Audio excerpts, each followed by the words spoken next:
আমার মেয়ে এরকম কার্য ধর্ষণকারী পলাতক এখন পর্যন্ত প্রশাসন কোনো ইয়া নিতে পারেনি। দেখো আমার মেয়ের বিচার চাই, আমি ওর ফাঁসি চাই, ওর ফাঁসি চাই। আমার লেদা বাচ্চার সাথে ধর্ষণ করছে, 3.5 ফরাদের ফাঁসি চাই, আমি ফাঁসি চাই। বিদ্যালয়ের ছাত্রছাত্রী এবং শিক্ষকবৃন্দ এবং ডাউরিহাট প্রাথমিক বিদ্যালয় সরকারি প্রাথমিক বিদ্যালয়ের শিক্ষক শিক্ষয়িত্রী এবং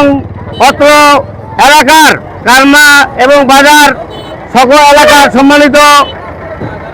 সুধীবৃন্দ, আজকে আমরা মানববন্ধন করতে যাচ্ছি কারণ একজন কুখ্যাত সালাউদ্দিন 3 নং ওয়ার্ডের আমাদের ডাউরিহাট মাধ্যমিক বিদ্যালয়ের এক ছাত্রীকে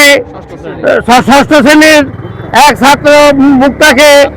তার শারীরিকভাবে সে দর্শন করেছে। কাজেই এর প্রতিবাদে আমরা ডাউরিহাট মাধ্যমিক বিদ্যালয়ের 6ষ্ঠ শ্রেণী থেকে 10ম শ্রেণীর সকল ছাত্রছাত্রী এবং শিক্ষকবৃন্দ এবং সরকারি প্রাথমিক বিদ্যালয়ের শিক্ষক শিক্ষয়িত্রী এবং অত্র কালবা ইউনিয়নের এলাকার সুধীবৃন্দ জনগণ, আবাবার জনগণ সবাই আমরা তাকে তার এই পৈশাচিক কর্মকাণ্ডের জন্য আমরা তীব্র প্রতিবাদ জানাই। অবিলম্বেই তাকে অ্যারেস্ট করে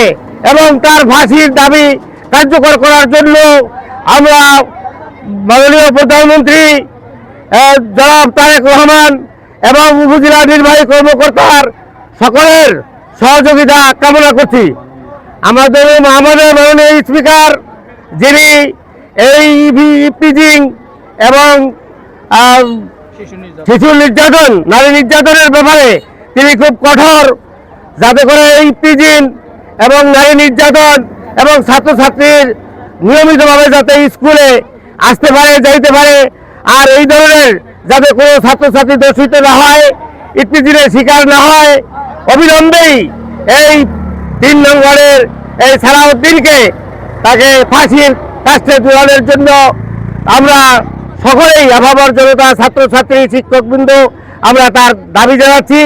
এবং এই নিন্দনীয় কাজের জন্য আমরা প্রতিবাদ জানাচ্ছি এবং দ্রুত সময়ের মধ্যে তাকে আইনের আওতায় এনে তার বিচার কার্য শুরু করার জন্য মাননীয় প্রধানমন্ত্রী এবং মাননীয় স্পিকার মহোদয়, আমাদের মন্ত্রী বীর বিক্রম মেজর হাফিজউদ্দিন সাহেব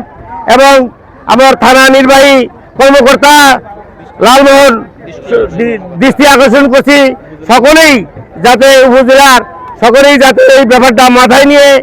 দৃষ্টান্তমূলক শাস্তির আমরা দাবি জানাচ্ছি।